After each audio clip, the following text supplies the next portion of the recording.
제가 읽겠습니다. 그 후에 압살롬이 자기를 위하여 병거와 말들을 준비하고 호위병 50명을 그 앞에 세우니라. 압살롬이 일찍 일어나 성문 길 곁에 서서 어떤 사람이든지 송사가 있어 왕에게 재판을 청하러 올 때 그 사람을 불러 이르되 너는 어느 성읍 사람이냐 하니 그 사람의 대답이 종은 이스라엘 아무 지파에 속한 나이다 하면 압살롬이 그에게 이르기를 보라 내 일이 옳고 바르다마는 내 송사를 들을 사람을 왕께서 세우지 아니하셨다 하고 또 압살롬이 이르기를 내가 이 땅에서 재판관이 되고 누구든지 송사나 재판할 일이 있어 내게로 오는 자에게 내가 정의 베풀기를 원하노라 하고 5절 6절 같이 읽겠습니다. 사람이 가까이 와서 그에게 절하려 하면 압살롬이 손을 펴서 그 사람을 붙들고 그에게 입을 맞추니 이스라엘 무리 중에 왕께 재판을 청하러 오는 자마다 압살롬의 행함이 이와 같아서 이스라엘 사람의 마음을 압살롬이 훔치니라. 아멘. 우리 인사합시다. 반갑습니다. 고맙습니다. 제가 이번에 잘 다녀왔습니다. 그래서 지난번에 또 고린도 전후서 40일 새벽기도 하기도 했고 또 다녀온 그 지역이 2차 전도인 고린도입니다. 그래서 사진을 간략하게 오늘 좀 잠깐 나눌 수 있도록 하겠습니다. 저는 인천을 출발해서 이스탄불에 도착을 했고요. 이스탄불은 이제 성경의 소아시아입니다. 그리고 그리스 지역인 2차 전도 여행의 지역, 우리가 잘 아는 대로 드로아에서 환상을 보고 배를 타고 빌립보 마게도냐로 가는 그 여정, 그래서 빌립보부터 시작해서 고린도까지 일정을 했습니다. 먼저 빌립보 좀 볼까요? 제가 이제 가본 느낌은 빌립보는 제가 생각하는 것보다는 작은 도시였다는 거죠. 그리고 제가 생각한 것보다 고린도는 좀 바로 가면 안 되고요. 좀 천천히. 제가 생각한 것보다 고린도는 엄청나게 큰 도시였습니다. 그리고 제가 생각했던 빌립보 고린도보다 데살로니가가 진짜 큰 도시였다는 걸 제가 가서 이번에 알게 되었습니다. 그냥 막연히 본 것보다는 도시의 크기가 그랬습니다. 그리고 이제 우리가 그 성경을 배웠을 때 고린도와 아테네는 굉장히 가까운 도시였지 않습니까? 그런데 그때 당시만 해도 성경 시대만 해도 고린도가 훨씬 큰 도시였고 아테네는 그냥 작은 철학의 도시였는데 지금 이제 현대의 아테네는 뭐 그냥 고린도하고는 비교가 고린도는 그냥 시골이 되어 있는 거 시골. 고린도는 그냥 뭐 바닷가에 아주 작은 그런 시골이 되어 있고 아테네는 상상할 수 없는 아주 엄청나게 큰 그런 도시가 되어 있었습니다. 빌립보의 저기는 이제 작은 원형 경기장입니다. 그다음 그림 볼까요? 이건 빌립보 교회가 있었던 것으로 고고학자들이 추정을 하고 있는 것이고 실제로 이제 고린도 교회가 있었던 틀을 가보면 십자가 문양이라든가 예배를 드렸던 그런 것들이 나타나고 있었습니다. 그리고 여러분 다음 그림 보면 빌립보는 알다시피 바울이 감옥에 갇혔지 않습니까? 감옥 사진 한번 볼까요? 감옥이 저렇게 생겼는데 고고학자들이 저게 아마 바울이 갇힌 감옥인지는 몰라도 분명히 바울 시대의 빌립보 감옥이면 틀림이 없다. 그렇게 얘기를 하더라고요. 아주 작은 곳이죠. 한 두 사람 들어가면 딱 맞는 그런 곳이죠. 다음 그림 볼까요? 좀 먼 데서 본 곳인데 뭐 당시의 감옥이라고 하는 게 뭐 저런 수준이 아니었을까 그렇게 생각이 되어집니다. 다음 그림 한번 봅시다. 잘 아시는 목사님 네 분이 사진을 찍고 있는데 그 빌립보 유적은 유네스코의 기재 등재가 된 그런 곳이었고 아주 체계적으로 보호가 되고 있었습니다. 바울이 빌립보 다음 그림 한번 볼까요? 바울이 빌립보에 갔을 때 이제 처음에는 회당이 없었잖아요, 그죠? 그래서 기도할 곳을 찾아 강가에 갔지 않습니까? 저게 강가입니다. 그리고 저기서 처음으로 루디아에게 복음을 전했던 그 곳입니다. 다음 그림 한번 볼까요? 저게 이제 실제로 강이 흐르고 있는 강이 저거밖에 없습니다, 빌립보에. 그러니까 세례를 주었던 그리고 그 루디아와 여인들에게 복음을 전했고 루디아가 예수를 믿었던 것은 아마 저 강밖에는 없는 것 같아요. 강이 저거밖에 없으니까 저기서 아마 기도할 때 복음을 전했던 것 같습니다. 다음 그림 한번 볼까요? 그래서 바울이 루디아에게 복음을 전했던 그곳이 이렇게 작게 이렇게 준비가 되어 있는 걸 봤습니다. 그다음 한번 볼까요? 이제 이게 여기가 네아폴리라는 곳인데 여기는 이제 쉽게 말하면 빌립보의 항구입니다. 항구. 한번 다음 그림 볼까요? 현대의 이 네아폴리의 모습입니다. 다음 그림 한번 보십시다. 저기도 바울이 복음을 전했던 흔적들이 남아 있습니다. 그 다음 그림 한번 보겠습니다. 데살로니가인데요. 데살로니가는 사진을 별로 찍지를 못했습니다. 제가 컨디션이 안 좋아서 못 찍었는데 하여튼 데살로니가를 둘러본 느낌은 제가 둘러본 도시들, 그리스도의 도시들 가운데 가장 큰 도시였고 상상할 수 없이 넓은 도시였고, 데살로니가도 바로 항구를 끼고 있는 그런 도시였습니다. 다음 그림 보십시다. 저기가 데살로니가가 굉장히 큰 도시였다는 걸 알려주는 것이 알렉산더의 동상도 저기에 있고, 저기서 수많은 해전들과 중요한 전투들이 이루어졌던 곳입니다. 알렉산더는 왜 중요하냐면 알렉산더가 했던 일은 딱 하나입니다. 넓은 영토. 그리고 알렉산더가 했던 일은 헬라어를 보급하는 일이었죠. 그래서 결국은 신약 성경에 헬라어로 기록되는 그런 결정적인 역할을 알렉산더가 했고, 알렉산더도 33세 죽었고 예수님도 33세 죽었던 이 땅의 지상의 가장 강한 왕과 하늘의 왕을 두 인물을 통해서 비교할 수 있는 그런 부분이 있는 것 같습니다. 그 다음 볼까요? 그다음 베레아입니다. 베레아. 베레아는 뭐 신사적에서 하는 그런 곳인데 바울이 복음을 전했던 행적들이 남아 있었고요. 다음 그림 봅시다. 바울의 모습인데요. 다음 그림 한번 볼까요? 없습니까? 다음 그림 보시겠습니다. 마테오라로 한번 가보겠습니다.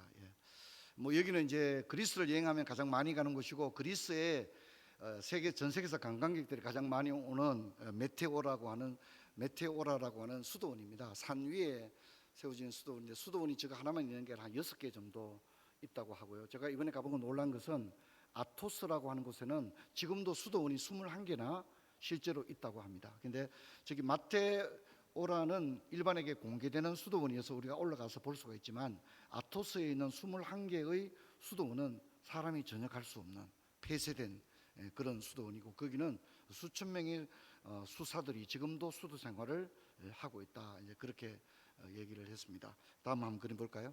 저렇게 절벽 위에 지었고, 저기서 기도 생활, 절제된 생활을 했습니다. 다음 그림 한번 보십시다. 저렇게 산 위에 세워져 있고요. 저 중에 일부를 방문했는데 제가 이제 좀 감명 깊었던 것은 다음 한번 그림 한번 볼까요? 저게 이제 당시에 수사들이 필경사라고 그러죠, 그죠? 저들이 수도 생활 가운데는 독서와 필경이 있었는데 저 책들을 다 필경을 한 겁니다. 근데 필경이 오늘날 인쇄를 했다고 해도 믿지 않을 정도로 아주 정밀하게 이게 필사가 되어 있었고요. 제가 이제 가서 좀 감명 깊었던 책들은 플라톤이나 아리스토텔레스 오페라라고 하는 게 전집을 오페라라고 그러거든요. 그러니까 아리스토텔레스나 플라톤의 모든 전집을 완전히 필경을 해서 이렇게 전시해 놓고 있는 걸 보고 굉장히 놀랐습니다. 다음 그림 볼까요? 그래서 그림처럼 아름다운 수도원인데, 지금도 저렇게 많은 수도원이 수사들이 수도 생활을 하고 있다는 게 저기는 굉장히 경이로운 그런 장면이었습니다. 그 다음 그림 볼까요? 이제 그레데라는 섬입니다. 디도가 목회를 했던 섬입니다. 거기 유적이죠. 다음 그림 볼까요? 이건 디도의 교회인데요. 그러니까 이제 여러분 우리 아셔야 되는 건, 그리스는 동방교회입니다. 동방교회. 동로마 제국에 속했고 헬라어를 사용하는 교회였고요. 서방교회는 우리가 아는 대로 프랑스라든가 독일 종교개혁을 일으켰던 그곳인데, 그건 서방교회입니다. 우리 한국교회는 서방교회 전통을 따르고 있고, 서방교회는 라틴어를 사용했고, 지금 이제 우리가 보는 그리스, 제가 둘러본 그리스는 또 동로마 제국에 속했고 동방교회에 속했고, 언어는 헬라어를 사용했습니다. 그래서 이 그레데 섬에 디도의 교회가 있고요. 다음 그림 볼까요? 저 교회가 지금도 실제로 예배를 드리고 있었고, 제가 갔을 때에 주일 오후였는데 세례식 유아 세례를 행하고 있는 실제를 좀 저희들이 뒤에 앉아서 끝까지 처음부터 끝까지 구경을 할 수가 있었습니다. 자, 그다음 고린도입니다. 이제 우리가 그 고린도를 할 때 아프로디테라든가 제우스 신전이 아크로폴리스 위에 있다고 했죠, 그죠? 그리고 주중에는 신전 이방 신상의 제사에 참여했다가 주일에는 성전에 참여하는 문제가 있었다고 얘기했지 않습니까? 이제 그 이방 신전이 있었던 아크로폴리스가 지금 나오고 있는 저 그림입니다. 다음 그림 한번 보십시다. 지금 산 위로 올라가는데 저기 아크로폴리스가 있었던 곳이 해발 한 500m쯤 됐습니다. 그러니까 저기까지 올라가는데 굉장히 힘든 관문이었고, 또 실제로 그 게이트가 3개 정도 있는, 관문이 3개 정도 있는 그런 모습이었습니다. 저기서 이제 이방 신전 제사를 드렸다 하는 것이 남아 있었습니다. 다음 그림 볼까요? 아주 요새처럼 잘 짜여져 있고 남아 있었습니다. 다음 그림 보십시다. 여기는 이제 고린도의 유적들 가운데 일부의 모습을 볼 수 있고요. 다음 그림 볼까요? 바울이 이제 재판을 받았던 재판소의 모습입니다. 그다음 한번 그림 보십시다. 여기는 이제 갱그리아 항구인데 바울이 머리를 깎았던 곳, 서원했다가 머리를 깎았던 곳 갱그리아 항구인데 어떤 흔적도 남아 있지 않고 다만 저희가 갱그리아라고 하는 정도만 남아 있었습니다. 다음 그림 보십시다. 여기는 이제 고린도의 운하입니다. 운하. 고린도가 정책으로 이제 운하를 뚫었는데 지금도 운영이 되고 있는 고린도 운하의 모습인데 굉장히 장엄한 그런 모습을 볼 수 있었습니다. 그다음 마지막으로 이제 아테네 한번 보도록 하겠습니다. 그럼 아테네는 이제 제가 아까 말씀드린 것처럼 성경 시대에는 고린도가 훨씬 더 큰 도시였습니다. 아테네는 아주 작은 철학의 도시였는데 지금 완전 정반대가 되어 있죠. 고린도는 시골 마을이 되어 있고 사람도 몇 명 살지 않는 그런 마을인데, 아테네는 그리스의 수도가 되어 있고 엄청나게 큰 도시가 되어 있었습니다. 여러분 잘 아는 대로 이 아테네는 이 아덴은 철학의 도시였지 않습니까? 그리고 저기는 이제 그 종합 원형 경기장과 파르테논 신전이 있는 곳인데 한번 볼까요? 제 굉장히 장엄했습니다. 원형 경기장인데 사진으로 보는 것보다 훨씬 더 크고 장엄한 그런 종합 그런 공연장이었습니다. 다음 그림 볼까요? 이 그림은 이제 여러분 잘 아는 대로 파르테논 신전입니다.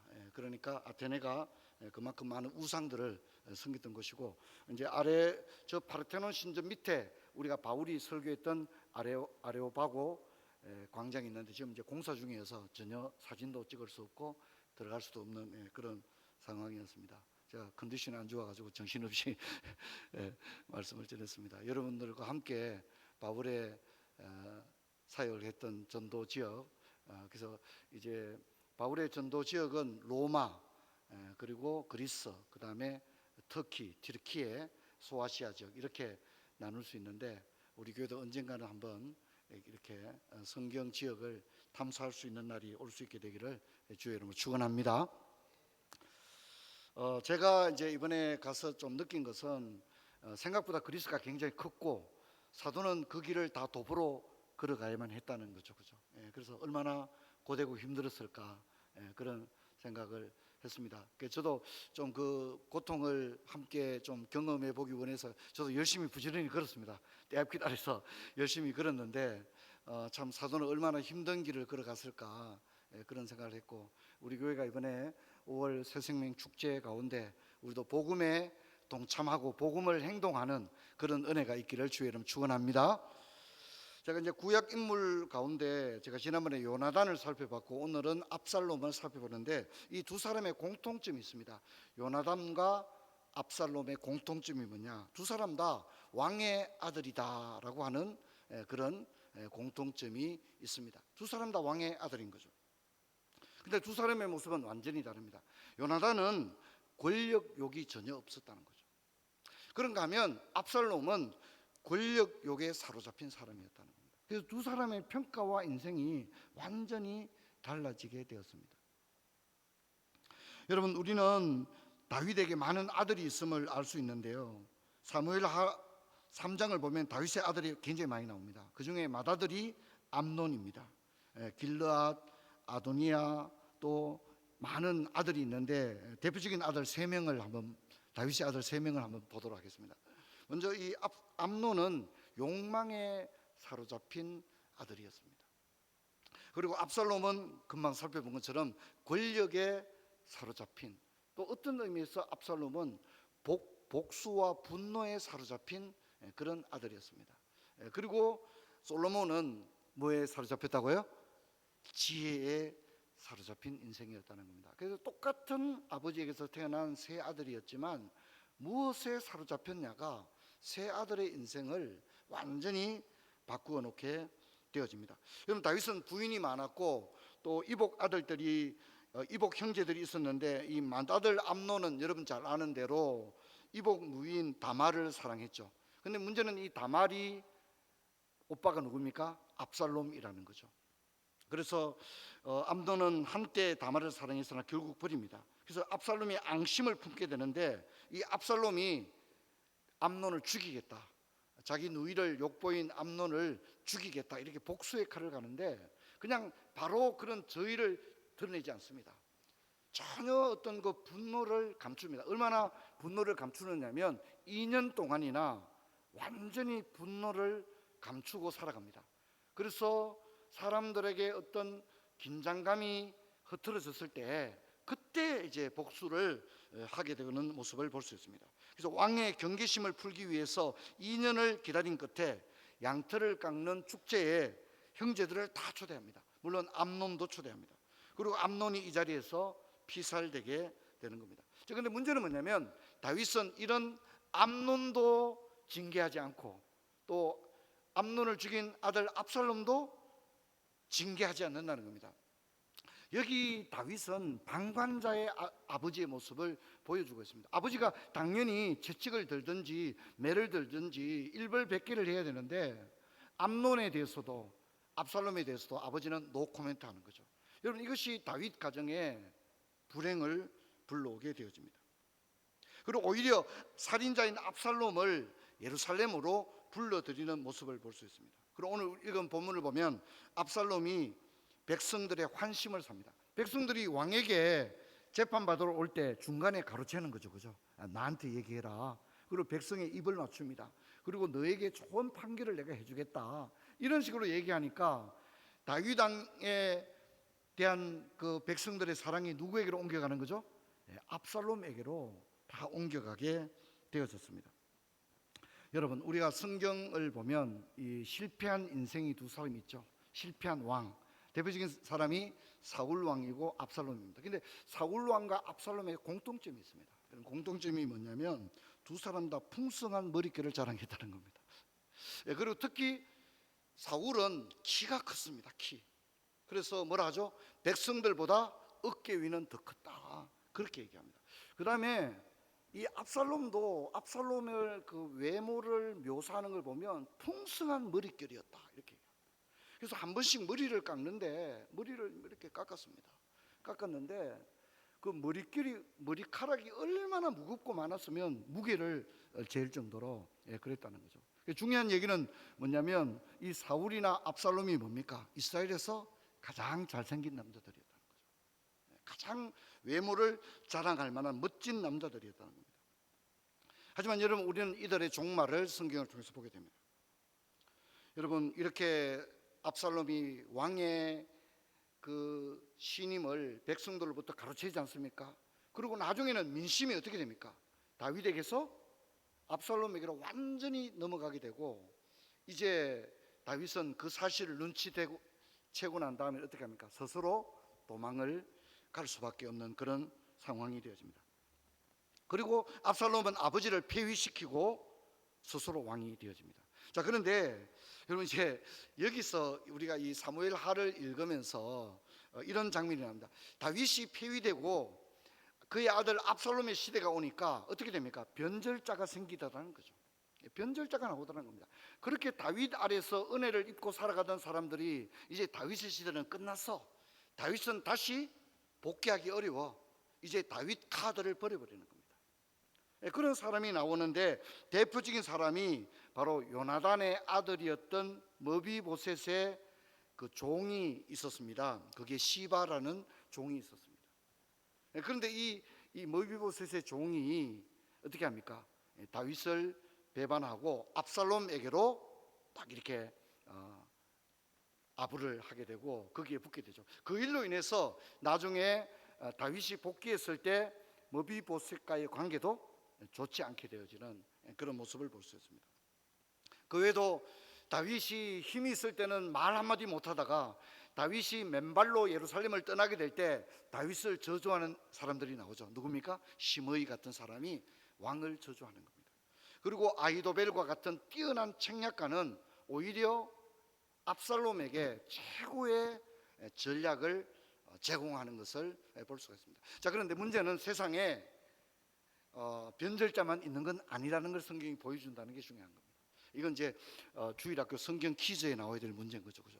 다음 중 중신은 누구인가 이렇게 해야 되는데 중신이 굉장히 많습니다. 다음 금요일에 제가 또 설교할 예정입니다. 다윗과 함께했던 사람들, 그런 사람들 굉장히 쉬운 얘기가 아닙니다. 정권이 바뀌었는데도 끝까지 나는 다윗과 함께하겠다.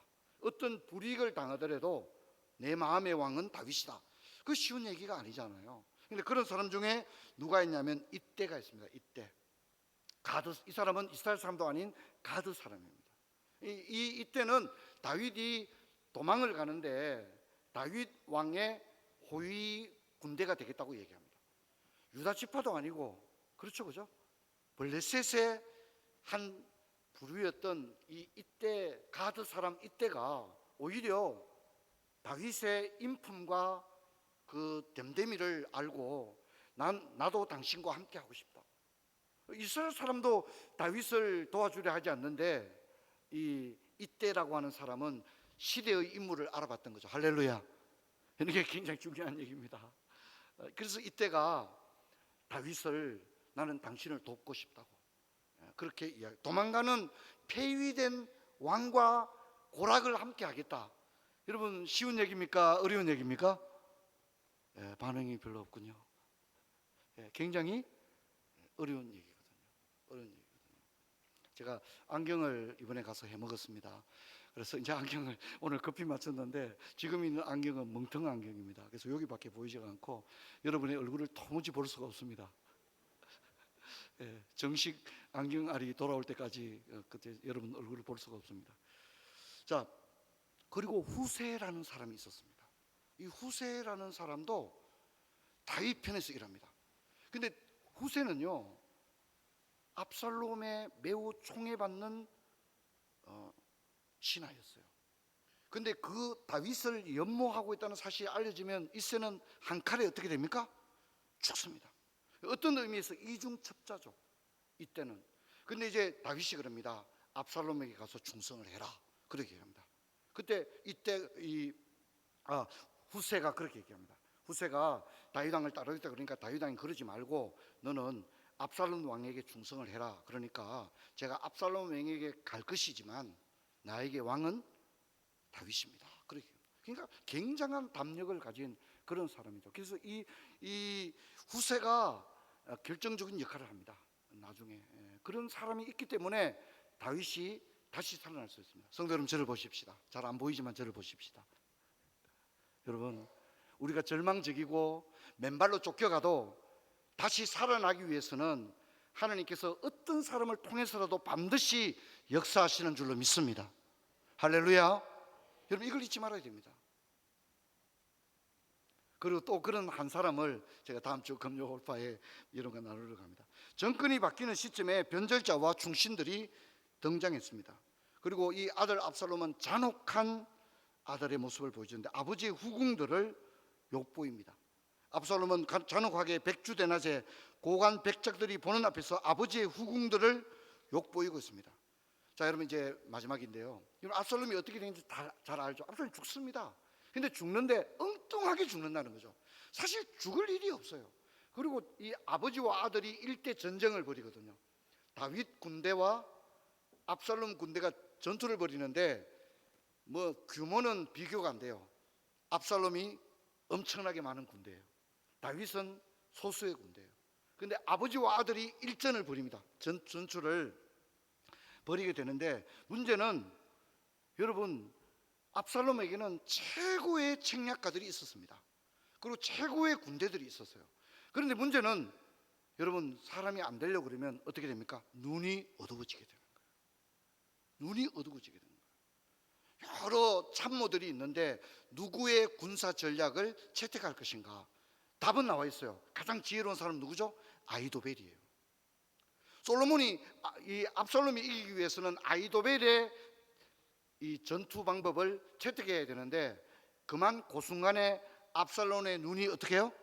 어두워져 버린 거예요.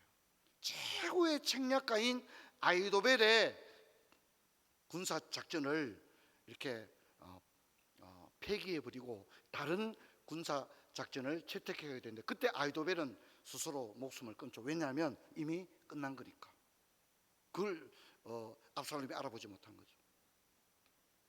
여러분, 사람이 살아가면서 여러분, 하나님께서 때로는 눈을 어둡게 하고 때로는 눈을 밝혀주시는 줄로 믿습니다. 여러분, 우리가 이것을 기억해야 됩니다. 여러분, 그래서 사람이 자기가 아무리 똑똑해도 하나님이 눈을 어둡게 하면 방법이 어떻게 해요? 없는 것입니다. 방법이 없는 것입니다. 여러분, 이걸 아셔야 합니다. 그리고 아버지와 아들의 전투가 벌어졌는데, 제가 아까 압살롬이 자랑하는 게 뭐라고 그랬죠? 머리카락이라고 했습니다. 풍성한 머리카락을 자랑하는데, 그 전쟁 나갈 때는 머리카락을 좀 묶어 부르든지 그러든지 그래 안 하고 또 뭐 파마를 제가 볼 때 했는 것 같아요. 그래가지고 막 말을 타고 막 가는데 그만 그 머리카락이 하도 풍성하고 또 파마를 해놔가지고 그만 어떻게 됐다고요? 머리카락이 상수리 나무 가지에 걸려버린 거예요. 그리고 밑으로 말은 지나가 버리고 머리가 상수리 나무에 걸리면서 압살롬은 어떻게 됐다고요? 상수리 나무에 대롱대롱 매달리게 된 거예요. 대롱대롱 매달리게 된 거예요. 그렇게 해서 결국은 죽게 되는 거예요. 여러분, 참 대단한 왕이고 무슨 권세를 부릴 것 같은데도 정작에 죽는 장면을 보면 어떻습니까? 진짜 허망하기 이를 데 없는, 그냥 허망하게 죽는 거예요. 그리고 마침내 누가 다시 복위하게 됩니까? 다윗 왕이 다시 왕으로 세워지는 거예요. 할렐루야, 할렐루야. 저는 이제 이런 생각이 들어요. 성경에서 특히 사무엘하는 사실 사무엘상은요 인물이 단순해요. 그렇죠? 나오는 인물이 많지가 않아요. 복잡하지가 않아요. 그런데 사무엘하는요 인물이 굉장히 복잡한데, 저는 적절한 표현인지 몰라서 그런 생각이 들어요. 사무엘하는 거의 삼국지 비슷하다 생각이 들어요. 삼국지를 보게 되면 영웅호글들의 의리와 계략, 전략과 근무술수가 나오고 있잖아요. 사무엘하가 그런 거예요. 사무엘하가 한 군주의 흥망성쇠를 다루고 있는 거예요. 죽었던 것과 같은 맨발로 예루살렘을 울면서 떠났던 그 다윗은 화려하게 다시 복귀하거든요. 이런 걸 보면 너무너무 놀랍다, 그런 생각을 하게 됩니다. 사랑하는 성도 여러분, 저와 여러분들도 살아갈 때 내가 조금 부족해도 하나님이 눈을 밝혀주시면 밝히 보게 될 줄로 믿습니다. 아멘. 그게 합시다. 할렐루야. 눈이 어두우면 어떡합니까? 아무리 아이가 좋은 대학 나와도 아이 눈을 어둡게 해버리면 안 보이는 거예요. 아무리 뭐 토익 점수가 높으면 뭐합니까? 한순간에 눈이 어두워져 버리면 평생 모은 재산을 날려버리고 진짜 결정적인 순간에 선택을 잘못해버리는 거죠. 압살롬처럼 그렇게 되는 것입니다. 하지만 내가 조금 지혜가 부족하고 경험이 조금 부족해도 하나님께서 나를 불쌍히 여기시면 나의 어두운 눈을 밝혀주시는 은혜가 있는 줄로 믿습니다. 너희 중에 지혜가 부족한 자가 있느냐? 후히 주시고 꾸짖지 않는 하나님께 구하라. 할렐루야. 다른 사람들은 막 어렵고 힘들고 이러니까 막 김 사장 박 사장한테 막 전화합니다. 또 텔레비에 뭐 있나 싶어서 보고 유튜브 봅니다. 물론 그렇게 해야죠. 그런데 지혜로운 사람은 어떻게 합니까? 어떻게 하죠? 무릎을 꿇는 거예요. 하나님 앞에 사무실에서 무릎을 딱 꿇는 거예요. 하나님, 지금 제 비즈니스가 위기에 처했습니다. 내가 어떻게 될지 모르겠습니다. 다음 달에도 내가 이 사무실에서 일하게 될지 솔직히 자신이 없습니다. 하나님, 나는 지금 어떻게 해야 될지 모릅니다. 하나님, 나를 불쌍히 여겨주시고 내 갈 길을 인도하여 주시옵소서. 기도는 그럴 때 하는 겁니다. 할렐루야. 기도는 그럴 때 하는 거예요. 하나님, 나 아무것도 모릅니다. 나 하나님 아무것도 모릅니다. 솔직히 어떻게 될지 모르겠습니다. 하나님, 나를 불쌍히 여겨주세요. 내 눈을 밝혀주시고 좋은 선택을 할 수 있게 해주시고, 하나님께서 내게 은혜를 베푸셔서 나를 바른 길로, 형통한 길로 인도하여 주시옵소서. 할렐루야. 그렇게 하셔야 되는 겁니다. 자기 머리 믿고 아유 내가 뭐 이 정도야 뭐 큰일 납니다. 눈이 어두워졌는데, 자기 눈이 어두운지도 지금 제가 앞이 안 보이잖아요. 그죠? 안경 선생님이 그러더라고요. 여기만 보입니다. 멀리는 보지 마세요. 안 보인다. 근데 진짜 안 보이네요, 여러분들. 여기는 보이는데 설교 본문만 읽을 수 있습니다. 그렇잖아요. 앞이 안 보이는 겁니다. 어두워지면, 눈을 어둡게 하면 안 보이는 겁니다. 하지만 하나님께서 은혜를 베푸시면 밝히 보게 될 줄로 믿습니다. 그 은혜가 우리 모두에게 있기를 주의 이름으로 축원합니다. 제가 간구 하나 드리고